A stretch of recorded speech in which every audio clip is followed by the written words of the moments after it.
So ನನಗೆ actor point of view ಇಂದ ನನಗೆ ಅದು ಬಹಳ ಸ್ಯಾಟಿಸ್ಫೈ ಮಾಡ್ತು. ಅಂದ್ರೆ ವೈ ನಾಟ್ ಆ ಥರದ್ದು ನಾವು ಡ್ರೀಮ್ ರೋಲ್ ಅಂತ ಹುಡುಕ್ತಿರ್ತೀವಿ, ಅದಕ್ಕೆ ಹತ್ರವಾಗಿ ಈ ಪಾತ್ರ ಇದ್ದಾಗ definitely I wanted to be a part of it.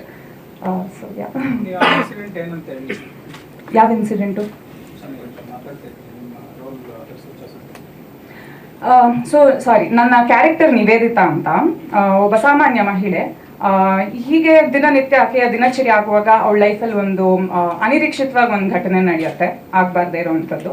So ಅದಾದಾಗ ಅವಳ ಲೈಫಲ್ಲಿ ಆಗುವಂಥ ಗ್ರಾಫ್ ಚೇಂಜ್, ಏರುಪೇರುಗಳು ಏನಾಗುತ್ತೆ, ಅದರಿಂದ ಸಿನಿಮಾ ಒಂದು ಬೇರೆ ಅಂದರೆ that is the main crux of the film. ಅದಾದ ನಂತರ ಜಸ್ಟಿಸ್ ಸಿಗದೇ ಇರೋ ಕಾರಣ ಕಾನೂನನ್ನ ತನ್ನ ಕೈಗೆ ತಗೊಳ್ತಾಳೆ.